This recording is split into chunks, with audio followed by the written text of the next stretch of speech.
अंधभक्तों को लगता है कि इंडियन आर्मी उनके साथ है। भ्रम में मत रहो, हम इस देश के युवा और स्टूडेंट के साथ हैं। बहुत जल्दी ही अग्निवीर का बैच निकलने वाली है। फिर देखते हैं दिल्ली पुलिस कैसे लट हो जाती है अग्निवीर के। मैं देखता हूँ। देखते हैं तुमने अपनी माँ का कितना दूध पिया है। हमसे भिड़ना, फिर बताते हैं इंडियन आर्मी क्या चीज़ है।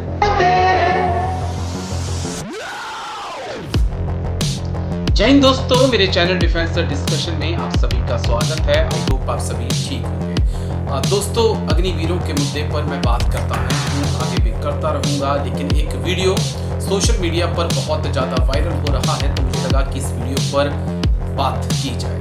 जंतर मंतर पे विरोध प्रदर्शन चल रहा है, जेएनजी सड़कों पे है और दिल्ली पुलिस आरपीएफ ने अत्याचार की बर्बरता की तमाम सीमाओं को पार कर दिया है। लेकिन अब इस वीडियो के अंदर जो है अग्निवीर ये कहते नजर आए हैं कि अगले साल हम भी आ रहे हैं और अगर हम सड़कों पर आए तो फिर देखना क्या होगा। क्या वाकई में ये अग्निवीर हैं? पहली नज़र में तो मुझे लगा कि ये जेएनजी ये एआई की मदद से बनाया गया वीडियो है, लेकिन उसके बाद जब मैंने वीडियो को कई बार देखा तो मुझे लगा कि नहीं, ये वीडियो रियल है और 3 अग्निवीरों ने मिलकर इस पूरे वीडियो को शूट किया है।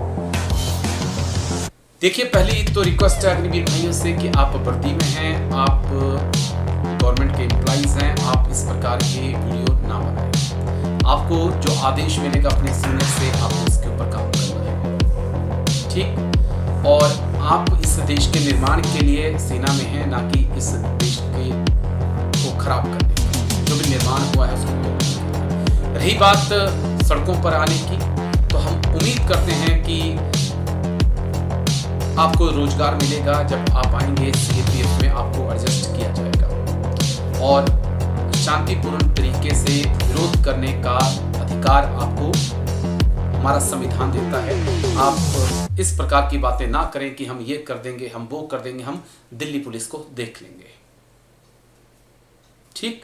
आप अग्निवीर हैं, हम आपकी बात को उठाते हैं, आगे भी उठाते रहेंगे। हम लगातार एक कोशिश कर रहे हैं कि सरकार एक चेंज करे और सरकार इस मामले की गंभीरता को समझे कि अगर इस तादाद में अग्निवीर भाई हमारे बाहर आएंगे तो फिर क्या असर कानून व्यवस्था पर पड़ेगा अगर उनको रोजगार नहीं मिलता है।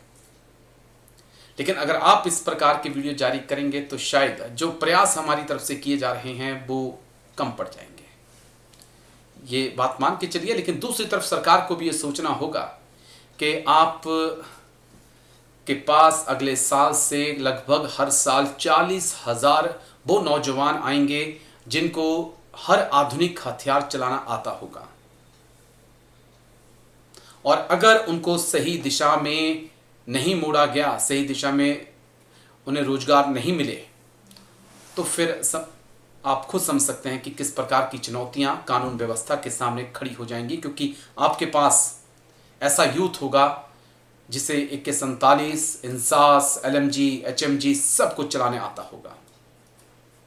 इस मामले की गंभीरता को सरकार को समझना चाहिए और कहीं ना कहीं अग्निवीरों ने अपनी बात में इशारा कर दिया है। और इसी बात की हमें टेंशन थी फर्स्ट डे से ही कि अगर हमारे यूथ को जॉब नहीं मिली, अग्निवीरों को खासकर, फिर क्या होगा। तो पहली तो रिक्वेस्ट है अग्निवीर भाइयों से, आप इस प्रकार के वीडियो ना बनाएं। आप वर्दी में हैं, आप इस देश की हिफाजत के लिए हैं, आपको जो आदेश सरकार की तरफ से मिलेगा आप उस पर काम करने के लिए बाध्य हैं। सेना ने आज तक कभी भी अपनी सरकार के खिलाफ आज़ादी के बाद से विद्रोह नहीं किया है और ना ही कभी होगा। हम एक डिसिप्लिन फौज हैं। बाहर आ जाएंगे आप, नहीं आपका 25% में सिलेक्शन हो पाता है तो आप बाहर आइए, शांतिपूर्ण तरीके से प्रदर्शन करिए, यस। लेकिन अगर आपके ऊपर ईंट आती है तो उसका जवाब पत्थर से जरूर दीजिएगा। शुक्रिया, थैंक यू, जय हिंद। अंकल आप ऑफ ड्यूटी हो, हम आपकी तरह इना नाम बेचता कुछ भी नहीं था। हमें तब पीटा गया अंकल, तब पीटा गया। करोड़ों लोगों की बद्दुआएं इकट्ठा होकर के इनको भस्म करेंगी। नौजवान घरों से निकल आए, अब जिन्हें हम कुर्सी पे देखना चाहते, बिल्कुल भी नहीं देखना। और नौजवानों, अब वक्त आ गया इनका जाने के, और अभी नहीं तो कभी नहीं। निकलो घर से भाई, निकलो, एक अच्छा मौका आया है, निकलो भाई, सारे के सारे घर से। धोनी आजा। अंकल आप ऑफ ड्यूटी हो, आपकी तरह इना नाम बेचता कुछ भी नहीं था, हमें तब पीटा गया अंकल, तब पीटा गया। करोड़ों लोगों की बद्दुआएं इकट्ठा होकर के इनको भस्म करेंगी। बिल्कुल नौजवान घरों से निकल आए, अब जिन्हें हम कुर्सी पे देखवाना चाहते, बिल्कुल भी नहीं देखना। और नौजवानों अब वक्त आ गया इनका जाने के, और अभी नहीं तो कभी नहीं। निकलो घर से भाई, निकलो, एक अच्छा मौका आया है,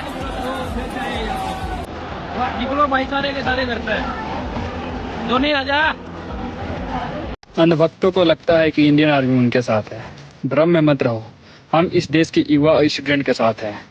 बहुत जल्दी ही अग्निवीर का बैच निकलने वाली है। फिर देखते हैं दिल्ली पुलिस कैसे लट हो जाती है अग्निवीर के। मैं देखता हूँ। देखते हैं तुमने अपनी माँ का कितना दूध पिया है, हमसे भिड़ना, फिर बताते हैं इंडियन आर्मी क्या चीज़ है। लाठीचार्ज तो ऐसे कराया जैसे दोबारा कभी इलेक्शन ही नहीं आएंगे। मेरी बात मानो, इस देश के नौजवान लड़के लड़की, इस देश का यूथ 2029 में इस सरकार को इसकी औकात दिखाएंगे।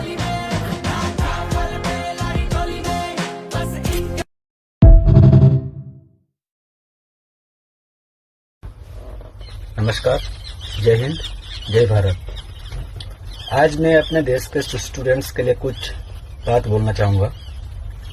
आप किसी पार्टी को या किसी नेता को सपोर्ट मत करो, लेकिन जो आप लोगों के साथ गलत हो रहा है और उसके बाद जो आप लोगों के लिए स्टैंड ले रहा है उसको आप पक्का सपोर्ट करो। अगर उसको कुछ हो जाएगा तो इस देश में ऐसे स्टैंड लेने वाले लोग बहुत कम मिलते हैं, ठीक है?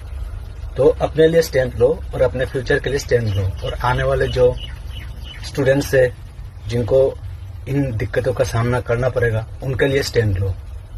जय Hind. Hello everyone, I am Rishabh फौजी। तो भाई मैं डायरेक्ट मुद्दे की बात पे आऊँगा, जो कि है हमारे महान साइंटिस्ट सोनम वांगचुक सर के बारे में।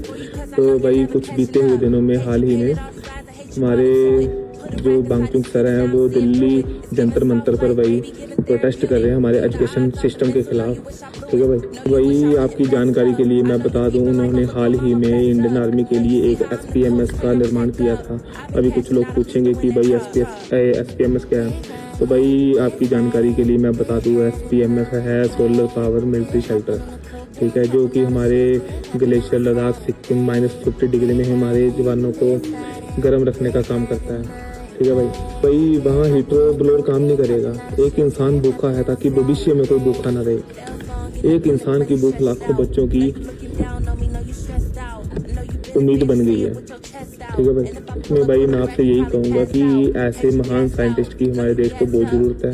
इनका साथ दें, ठीक है, इनके प्रोटेस्ट में साथ दें, तो इनके खिलाफ कोई अफवाह ना उड़ाएं, ठीक है। लास्ट में यही है कि मैं और मेरी इंडियन आर्मी की तरफ से इनको थैंक यू एंड जय हिंद।